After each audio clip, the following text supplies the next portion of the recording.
and I'd like to welcome everybody to this webinar from the Special Friends, and I think we've probably got some from the North Carolina Fossil Club as well. And Joel sent me his regrets. He's working and won't be finished working until about 8 o'clock. So okay, he'll find it online. sounds good. Okay, well, thanks, Lee, and thank you for wanting to do this. I think it's a really good introduction. Of the people that are going from your group to Belgrade, how many people are new, and how many are returns from last year? You know, I don't have the complete numbers, but most of the 12 people that were members from the Special Friends last year are here, and we do have a number of new ones. I would say at least 12 new ones, and we've got 6 or 8 from the North Carolina Fossil Club. So I've got 28, wow, I believe 28 or 29 from the 2 organizations. Excellent. All right, well then, do you have any other introductory comments, either Sadie or Lee? I'm fine with where we are. Yeah. Excellent. Sadie, you okay? Yeah, I'm just going to remind people that everyone is muted during the presentation, but you can go ahead and type questions in the chat box at any time, and we'll make sure that we get to them. Great. And I just want to explain for the folks who are not on the videos, the reason we're restricting the number of videos is because of the bandwidth. And if we have fewer videos, then there are less potential problems with the technology, but you always can communicate, like Sadie said, by typing in the chat box, and then we can control where your microphone would be unmuted. So you'll have a chance to participate, and we're just not putting all your videos out, videos out in order to save the bandwidth. Okay, so for those of you who were on the trip last year, a lot of this will be a repeat, but for the new people, we hope that this will provide you some context for why we're very excited to go back to Belgrade and what we can hope to expect, and why what we'll find is important to science. And I want to first thank Lee and the Special Friends of the Aurora Fossil Museum. I want to thank Sadie, the coordinator of our fossil project, who's really put this together, and she manages the technology. I want to thank other research partners that have been involved in this periodically, Linda McCall, Julian Ederkorn from North Carolina, and Dave Bohaska is with the yellow hard hat in the front. And I'm sorry that I can't see Joel this evening, but Joel is in the background, and this is one of our digs at digs at the Belgrade probably 3 or 4 years ago. And thanks everybody for your interest. I would also like to thank Doug Fetzko. He's the manager of the Belgrade Quarry, and he really has been very supportive of us collecting fossils in order to advance research and knowledge about ancient life in North Carolina, as is represented in Belgrade. And without his support and advocacy, we wouldn't be able to do what we're going to be doing the Friday before Memorial Day. So thanks to everybody for your support, what you've done so far, and for the folks, your interest in wanting to be participants on this research project as well. I want to introduce the team from the University of Florida who will be joining you in the field on Friday. I think it's the 25th, if I remember correctly. 2 of my graduate students in the upper left, Victor Perez, and all of us are online. Victor Perez studies fossil sharks. Sean studies fossil mammals like I do. In the lower left is Jeanette Pirlo, who studies fossil sharks and fossil elephants. Fog Wilson in the lower right-hand corner is studying the sharks that were collected from the piles that we collected from last year from Belgrade. And there's some very interesting work that she's doing on fossil sharks. And then for me that's me in the upper right-hand corner.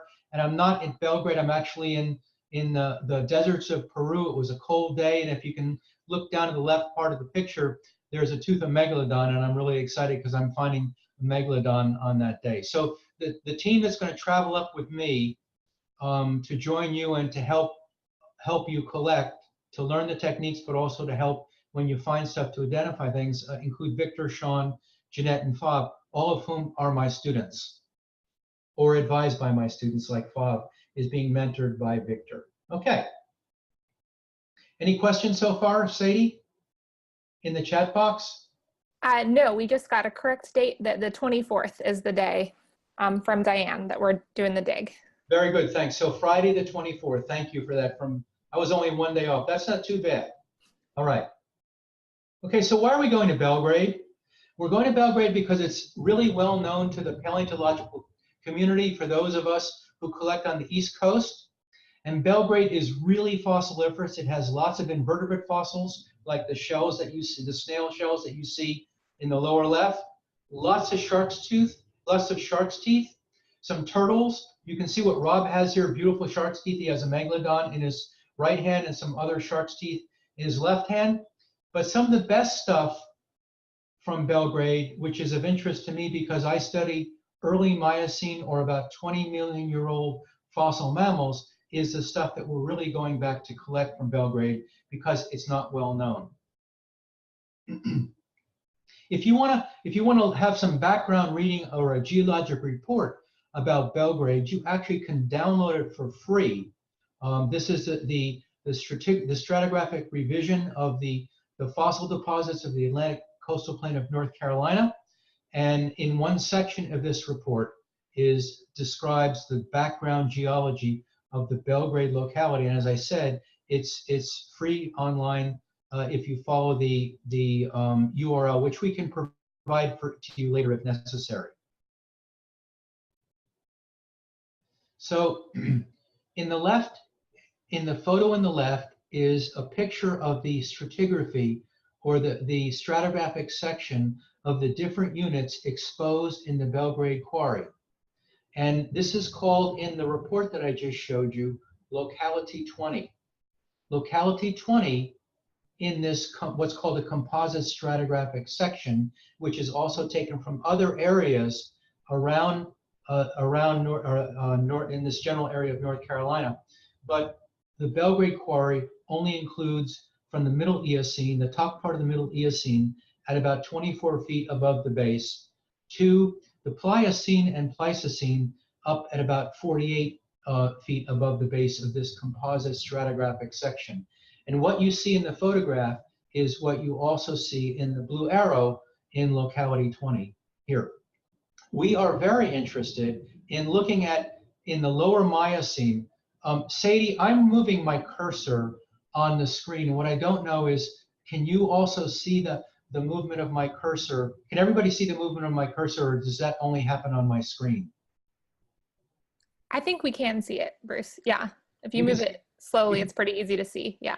Okay, great. Thank you. So we're interested in collecting fossils only from the lower Miocene Belgrade Formation, which is this section, part of the section right in here, which has, it says silts, sandy shell bed, and with some nice, well-preserved oysters. And it's important that we want to only collect fossils from this bed because we know that they're of lower Miocene or early Miocene age, and we know that based on the mammals that we found so far, that this particular unit within locality 20 is about 20 million years old.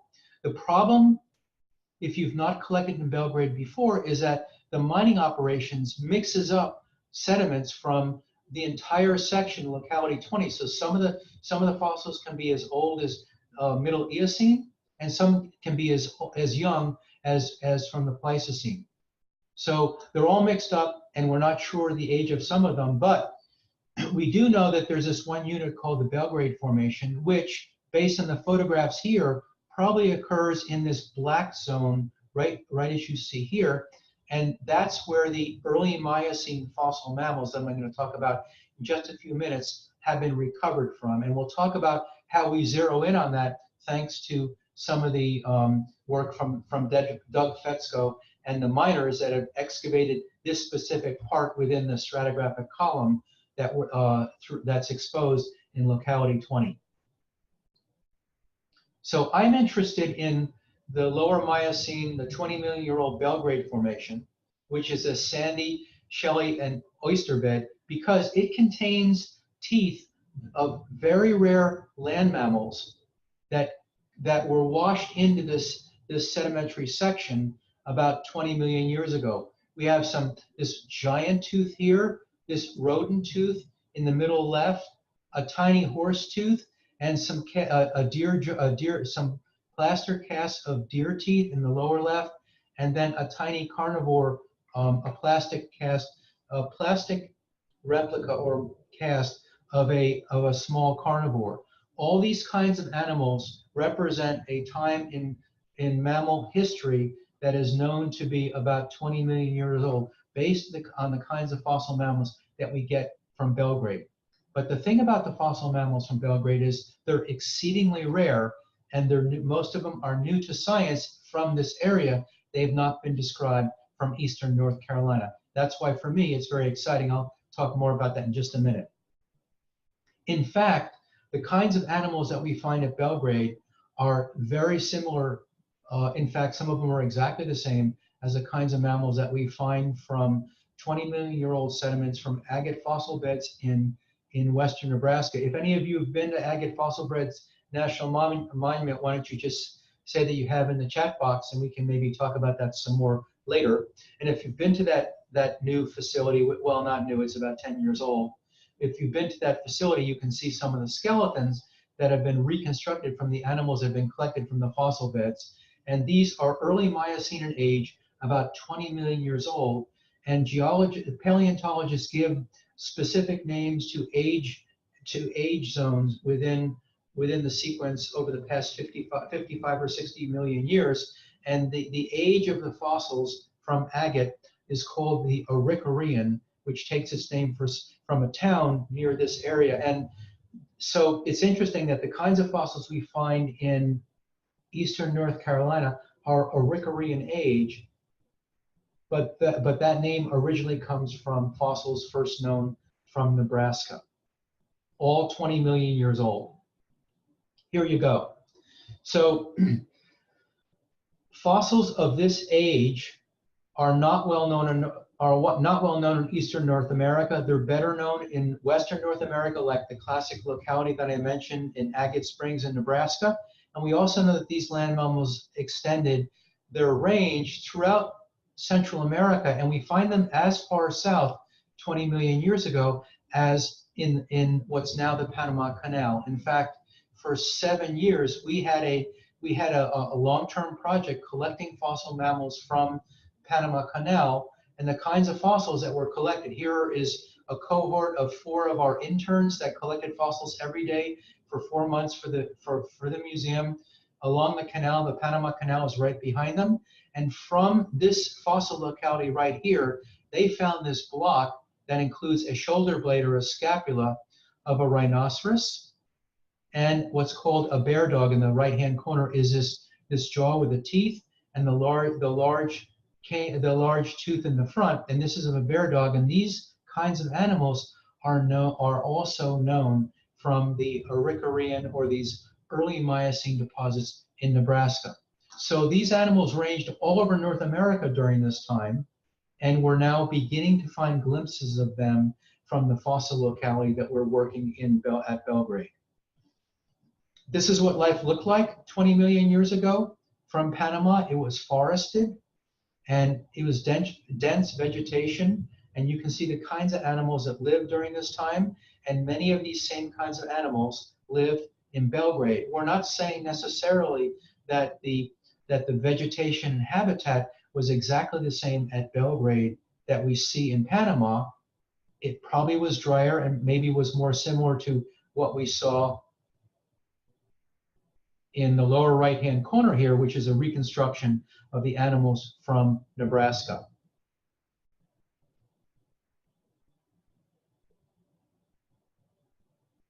Okay, do we have any questions yet, Sadie? No questions yet, but Lee Cohn has been to the agate fossil beds. Excellent. It's an awesome place. Okay, good. Thanks. All right. So the significance of Belgrade is that when fossil land mammals are found from there, they're exceedingly rare. Everyone's going to find shark's teeth when we're there on the 24th. Everybody's going to find invertebrate shells. What we're hoping is that with a group of 28 or 35 people aggregated there, working in one particular area, just chances are that with enough sifting of sediments or looking for fossils, we might uncover some new rare land mammals, which will help us to better understand the kinds of animals that lived in this area 20 million years ago, like this pig-like animal called the Anthracothere that was found by Bradley Dixon from North Carolina. And these in the lower left-hand corner are fragments of the tooth of this pig-like animal that you can see reconstructed here in the upper right-hand corner. This is really a cool animal, this Anthracothere, because it also tells us that, well, this Anthracothere only lived in a very narrow time zone between about 21 and 19 million years ago, all over the rest of the United States. So if you see it in North Carolina, it's pretty much a certainty that that animal also existed about 19 to 21 million years ago, and hence it provides an age for the land mammals at Belgrade.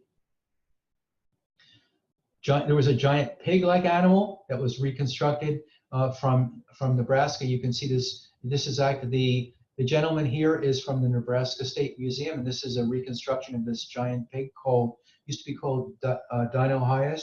It's now called Dienodon, and its tooth, one of its cheek teeth, you can see here in the upper right-hand corner of these fossil boxes from specimens from the Smithsonian. This animal is also diagnostic of the Araucarian land mammal age, as it's called, at about 19 to 21 million years ago.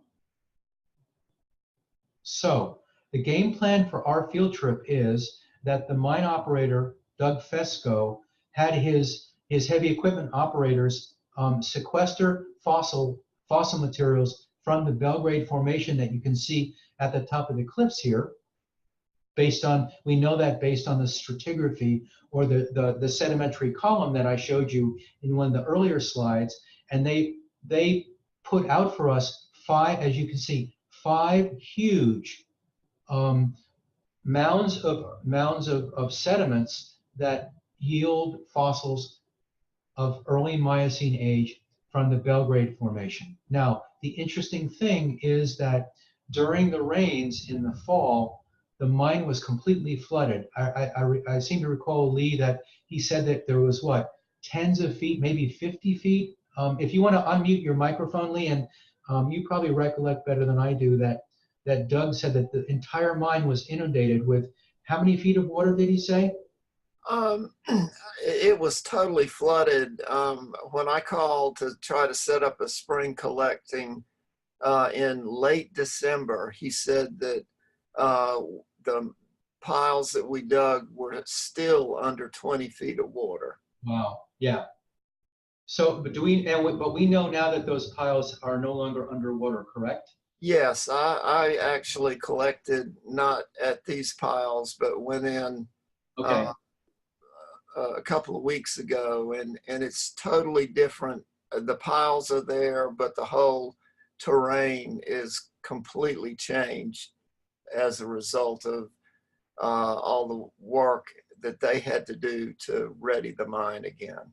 Wow, but the 5 piles themselves are still discernible? Absolutely, yeah. Awesome. Great. Okay, so our goal when we go there on the Friday, thanks, Lee, is we're going to work these piles, and we're going to work them in several different ways, and you are going to help us, and you're going to be citizen scientists and help us advance research by virtue of the discoveries you're going to make on the day when we're all in the field. We can do surface prospecting. Surface prospecting, for those of you who are new to collecting, just means you walk along the surface of the sediments and you look for fossils. Like you can see these big oysters, which are diagnostic of this particular unit and some other units as well, but you find these oysters in this unit in the Belgrade. So we're going to do surface prospecting and collecting of fossils. You can collect any of the fossils other than the land mammals and the vertebrates that we would need for the museum. But some of the other fossils that we don't need for the museum, And if you want to wander off and collect in other areas for yourself, as far as I understand, the permissions that we have, and Lee could correct me if I'm wrong, but you can collect and take home other things that we don't need to advance our understanding of the science of this area from those piles. So here we are on the left, last year, and people brought screens. We'll be bringing some screens, but we won't have enough for everybody, so far as I know. But Sadie and Lee, we can comment on this later, and maybe Victor can as well. We'll be bringing some screens, and we'll be sifting the screens for fossils. And you can see from the screens that we likely will be collecting some shark's teeth, like you can see. But then we also bring the sediment back, either the screened sediment or the raw sediment that hasn't been screened, and we bring it back to our laboratory, and then we look for fossils from those sediments, or from the concentrated, mostly from the concentrated matrix. All right, so that's what we're going to do when we go out. We're going to exploit those 5 piles, looking for early Miocene mammals and other creatures that lived 20 million years ago in what's now North Carolina, so we can better understand who lived there and perhaps even the environments in which they lived based on their adaptations. And we will be collecting those piles from surface prospecting and sifting and screening, either in the field or when we take the sediments back to the laboratory.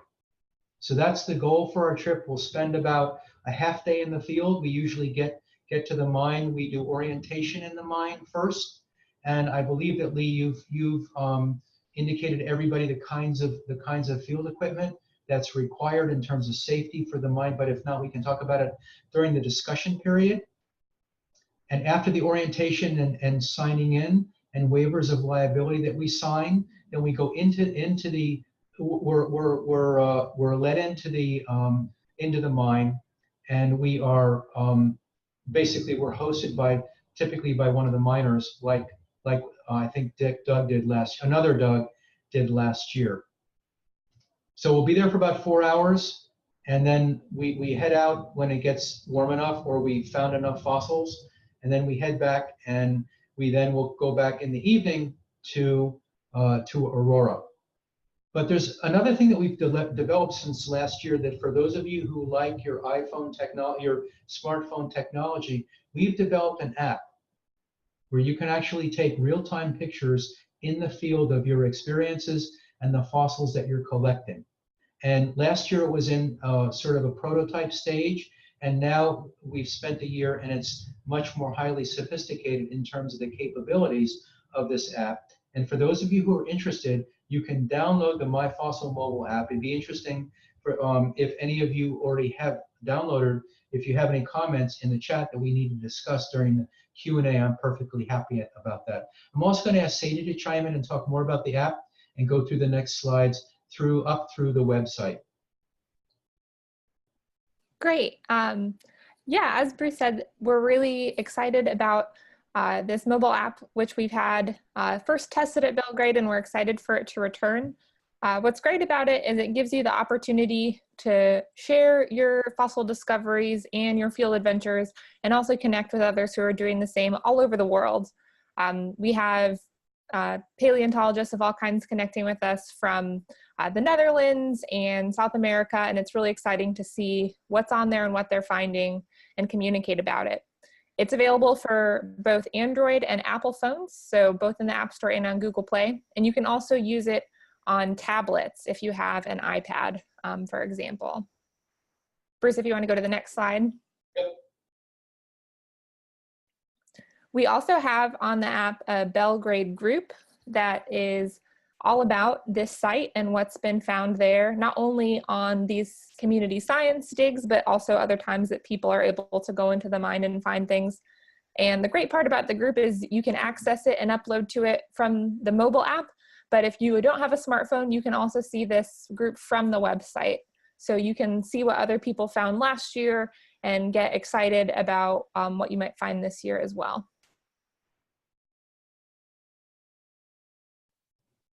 Bruce, do you want me to talk about the e-museum as well? Sure. So on our website, myfossil.org, is a brand new iteration of our previous fossil gallery. We're calling it the My Fossil E-Museum. And the goal is for it to be a place to curate a digital version of your personal collection so that it's useful and made available to researchers and educators worldwide through these digital databases that collect specimen data and the locality and other important data that come with them. So you keep your fossil, but by uploading the picture and the other important information like location and geologic formation, it can be useful to lots of other people as well. And just like a museum, you can also peer at other collections and see what else has been found. Bruce, did you want to add to that? No, I think that was great. So this is great. I wanted for us to make a presentation for about a half an hour, and then have sufficient time so there's a lot of opportunity for questions. So we're a half an hour in, and we have up to a half an hour if needed to answer any questions that folks might have. Whoops, sorry. The last slide here is, so why should we care about the kinds of animals that live in the Northeast United States, in what's now North Carolina? And the reason we should find fossils like this is because it helps us to better understand how animals adapted to different habitats and climates throughout North America. Although they lived at the same time all over North America and as far south as into Panama, they lived in different habitats and different climates. And by finding fossils in Panama, North Carolina, and in Nebraska, we can tell how these animals were able to adapt to these different environments when they all lived at the same time, but in different areas in North America.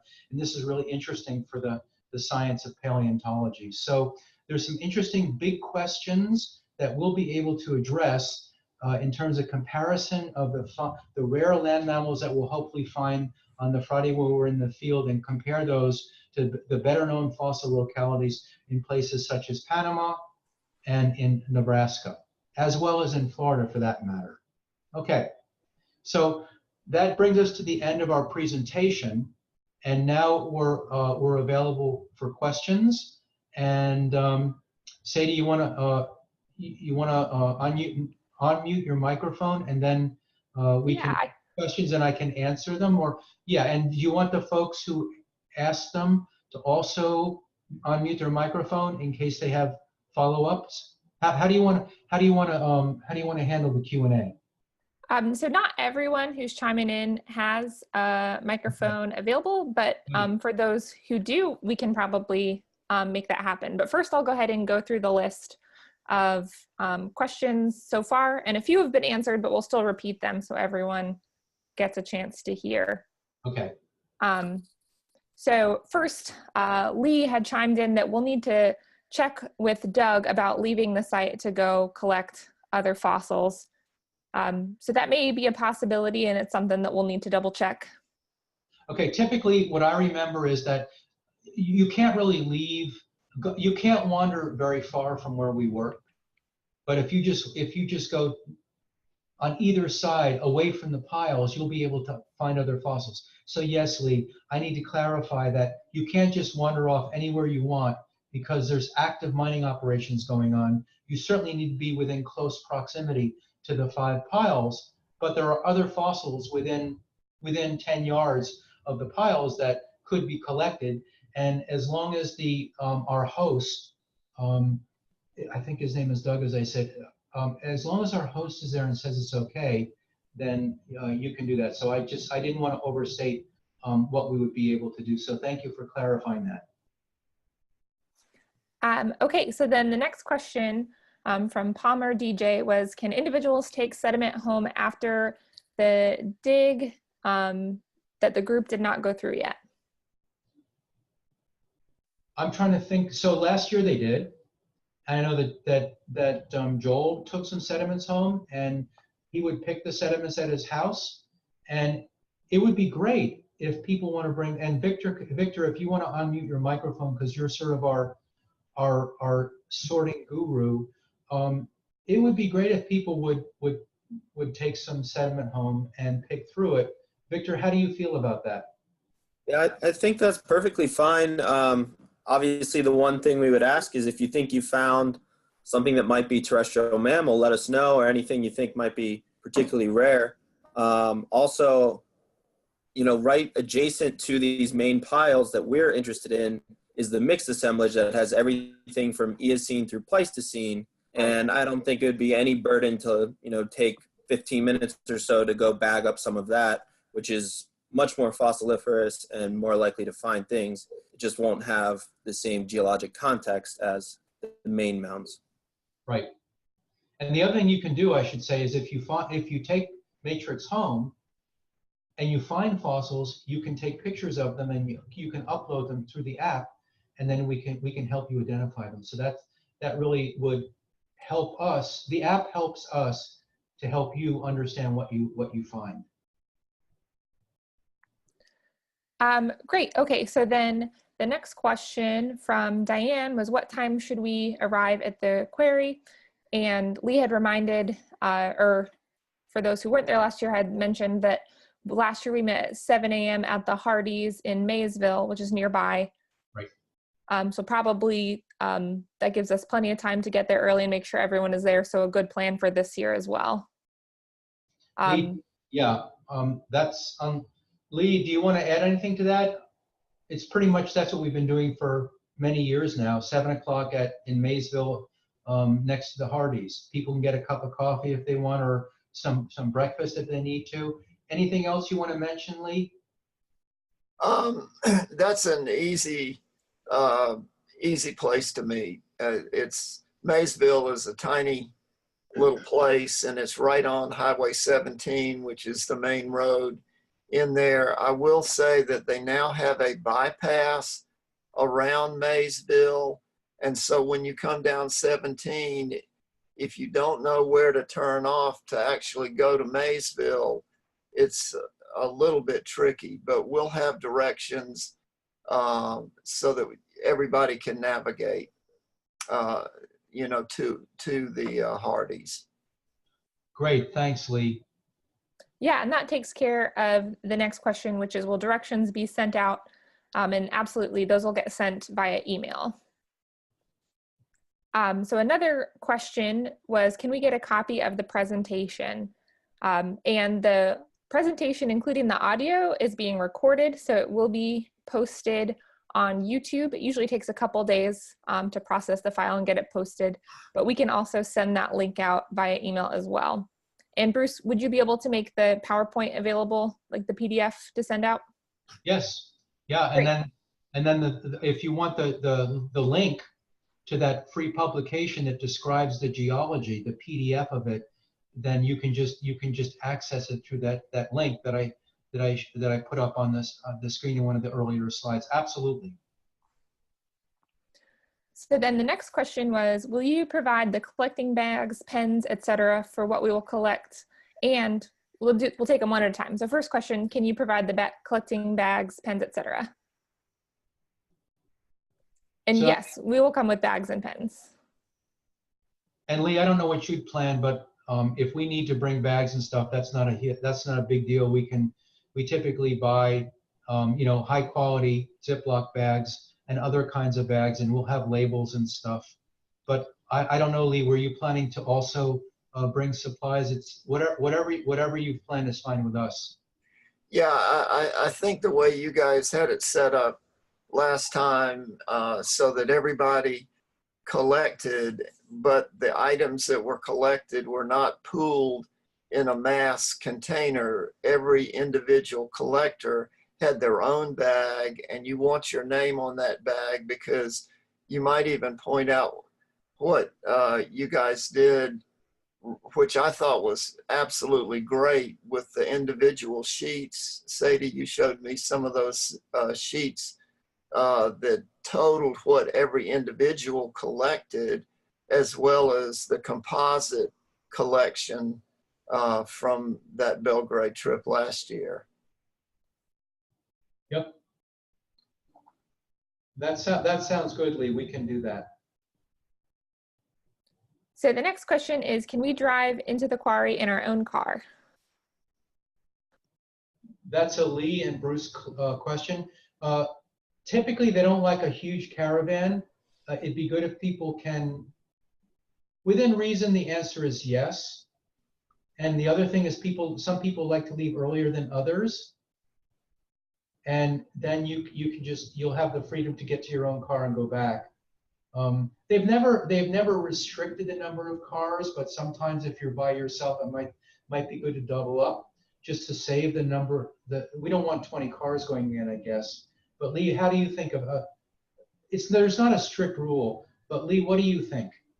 Actually, a couple of weeks ago on their open date, the road was absolutely fine, and they had more than 20 cars. Okay. And it really wasn't too much of a problem. They were a little restrictive on, at least a couple of weeks ago, on leaving, and they preferred to escort people Yes. out. I might add, though, that where we collected, there is a 20-foot high, maybe 25-foot high berm just to the left side of all of those piles. And so it's, as I mentioned earlier, the topography of that area has changed enormously because of the bulldozing operation that they had to do to divert water. Okay. And so it's really quite different from the picture that you had pictured up there. It'd be interesting to see how it's changed. Okay, Sadie.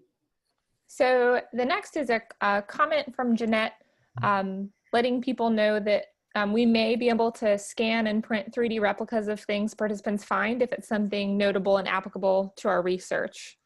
So it's something else that might be able to be offered and has been done in the past for items from this site. Great. Next is a question from Melissa. Is there a resource with photos of example fossils that we are looking for, something to prepare with?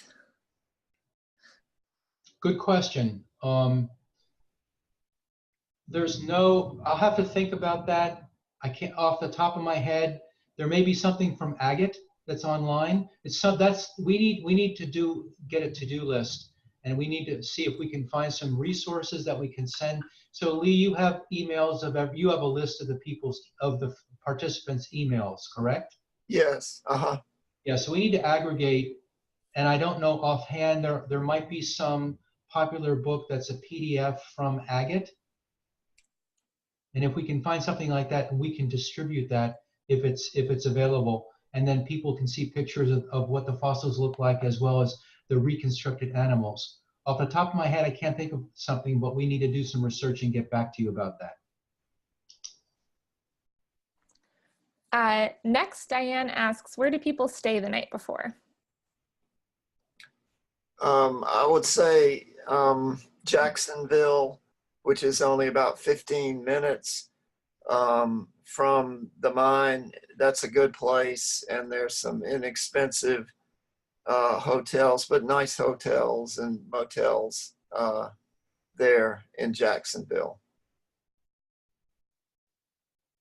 Great. All right, and then next is, if I find something that is a new species that is published, do I get that species named for me? Not necessarily, but what we can promise is what Jeanette promised, that we'll get you a 3D replica, exact 3D replica, and a printout of that fossil. Scientists can name species after people. They also can name species after the locality where it's found, and it's totally at the prerogative of the scientist. So there's no guarantee, or there's no protocol that requires that in terms of scientific naming of new species. I think that's the end of our question list for now. If there's a question that hasn't been answered, oh great, we got another one. What museum do specimens go into? They go to our museum at the Florida Museum of Natural History. Unless they're marine mammals, if they're marine mammals, then they go to the Smithsonian. Our agreement is with Dave Bohaska, who's one of our research partners. He studies the marine mammals. So if there are any whales or porpoises or other kinds of marine mammals, they will go with Dave to the Smithsonian. The land mammals and the marine vertebrates. If they're turtles, we have some folks who are interested in studying the turtles, and Fav and Victor are studying the sharks. So the other vertebrates, exclusive of the marine mammals, will be cataloged in our museum, and they will be available to be searched on our digital database, along with fossils that you might have collected that will go into our museum as well. And as Lee said, your name goes on, your name as the collector goes into the record, what's called the accession record, which indicates when and where the fossil was collected and other data that go along with it. So that's why we keep the specimens in different bags, to make sure that you receive credit for the collections that you have made. I do want to talk about safety and security, unless we've received some other questions, Sadie? We've got a few more, actually. Okay. Related to the topic we were just talking about, does anything go to the Aurora Fossil Museum? It does not. The Aurora Fossil Museum primarily focuses on fossils from Aurora, but not exclusively. And just in the Aurora Fossil Museum has their own research program. Our research program has the goal of putting the fossils in either, as I said, either the Smithsonian or the Florida Museum in Gainesville, where we are at the University of Florida. So Melissa asks a good question related to safety, is what are some supplies that we would need to bring? Okay, so I have written down on my list here, we do need to talk about safety and security, and we likely have it written in some of the information that Lee has disseminated, but there are strict safety requirements of the kinds of, how you have to go into the mine, and other things that we need to bring. Well, there'll be some first aid kits, just in case. But Lee, have you explained to the folks about the safety requirements with the hard hats and the safety glasses and the reflective vests and the boots? In the initial email that I sent out, I did mention that, but I will, reiterate that information to everybody. Hard hats are required once you're on site. Steel-toed boots are sort of requested, but they're not going to kick you out if you have boots that do not have steel toes. They just don't want you in flip-flops or tennis shoes or something like that. It's very important to follow the rules that we will watch the MSHA video, and we'll listen to Doug. They will give us safety precautions. It's very important that we follow those to the letter. And the primary reason is we'd like to be able to go back into the mine in future collecting trips for the Belgrade project. And we want to make sure that nobody goes off and does their own thing and violates the rule, and then they kick us out and won't let us come back. So it's very important. They're very kind, and they're really going out on a limb a little bit to allow us to come in. There's a lot of pressure on companies legally to keep everybody out, and we're really grateful for what they are allowing us to do. So we want to protect that part of it. Yeah, I want to emphasize that they don't need to let us in there. There's no reason. In fact, they're there to mine, to extract materials from the mine.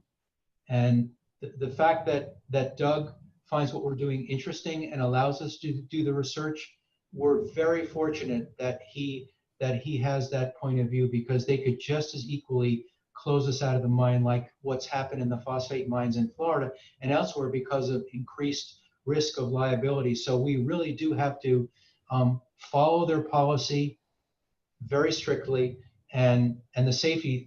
We want to come in and show that we're gonna follow the safety requirements. I would say in terms of the shoes, I agree with Lee that the specifications are for steel-toed boots, but if you have hiking boots that go above your ankle, that's what I use, and there's never been a problem. If you have running shoes that are below the ankle, and certainly flip-flops or other kinds of shoes, those are not what you're not going to be let in with flip-flops. You're also not going to be let in with shorts. Right. They want long pants. They want you to cover up. And of course, for those of you who've not been out in the field before, it gets hot in May in eastern North Carolina. It'll be likely in the middle 80s, and the sun will beat down on you. So make sure you bring sunscreen and a wide brim hat to protect yourself, and sunglasses. That's all really important, and bring lots of water. Good point. And snacks. If you think you're going to be hungry in the middle of the, at 10 o'clock in the morning, and you need a power bar or something like that, you need to bring your water, and bring enough water, and bring snacks if you think you need them before you're going to leave for lunch. Okay, Sadie, any other questions? Yeah, we've got one more. We've got a couple more actually coming up. So do you want any specimens we collect other than the rare stuff, or do you want all the specimens we collect in the pile? Yeah, we want all the specimens that you collect in the pile, because we can't make a judgment about whether something is rare or not until we get back to the museum. And sometimes if they're very tiny, we'll miss them. So basically what you collect from the piles, we would like you to put them in the bags and take them back to the museum with us. However, like we said with Victor, if you wanted to bring some bags of sediment back to your house and look through them at your leisure, you can do that as well. But what you collect either through surface prospecting or through screening for the several hours that we're going to be on site, we're hoping or expecting that you would give those to us, and we can bring them back to the museum. All right, and then from Diane, does anything repel fire ants? And are fire ants going to be an issue? They've never been an issue for me, but I can't speak for the rest of the folks.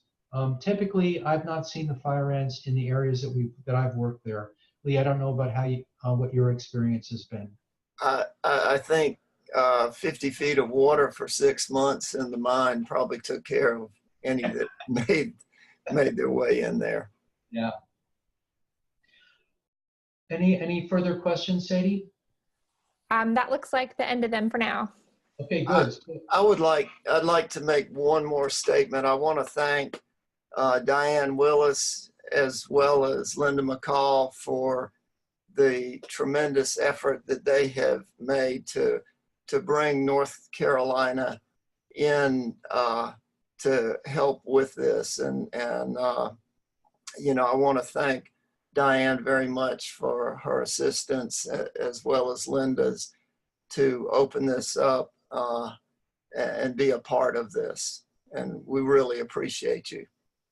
I agree. Thank you, Linda and Diane and Lee. I want to thank you for the collaboration that we've developed, and it's been really fun working with you all, and look forward to doing some more in the future. And I'm really excited about our trip up to Belgrade on the 24th. And thank you for everything you've done. You've done all of the work of making connection with Doug Fetzko, the mine operator, and we really appreciate that. It's been a huge help to us in terms of access to the mine. I'd like to thank my students who are on the trip. I know who are going to be on the trip. I know they're very excited, and I want to thank Sadie for everything that Sadie does in terms of organizing and coordinating the fossil project, as well as helping with the technology this evening.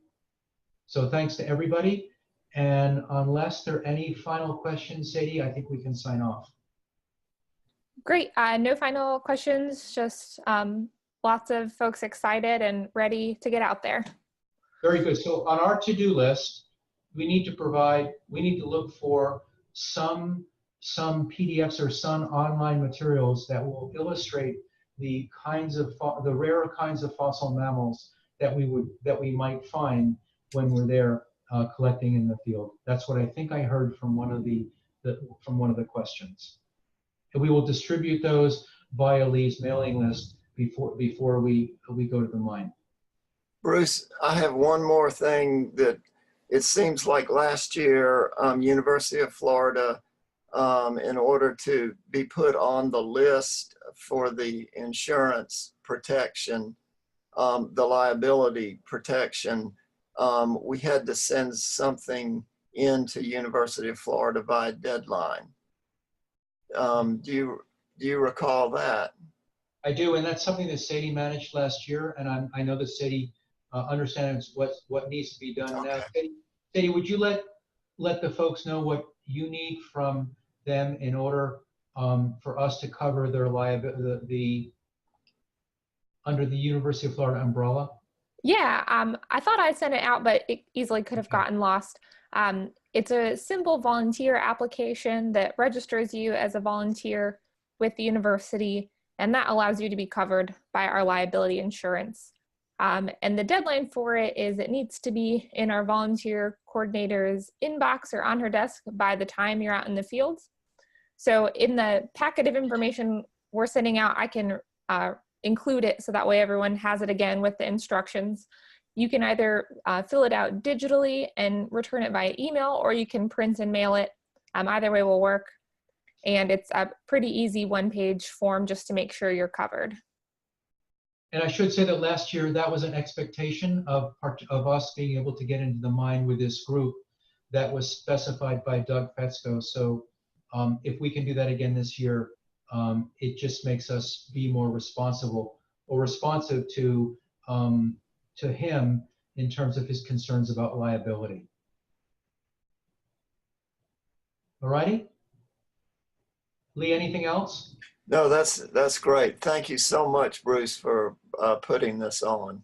Well, this is great, and the technology, this new Zoom technology is so much easier to use. And for those of you who are looking for this, there are various other kinds of technology, but Zoom seems to be a real winner in terms of the ease of people connecting and the lack of technology problems. So this worked out really well. Thanks again, Sadie, for everything that you've done, and everyone else, and for your interest. And we look forward to seeing you all the Friday I think we said it's the 24th, Friday the 24th at the Belgrade. Actually, we'll see you at 7 o'clock in Maysville at the Hardys. So thanks, everybody, and we're going to sign off for now. Take care, and we'll see you soon. Bye. Bye-bye. Bye.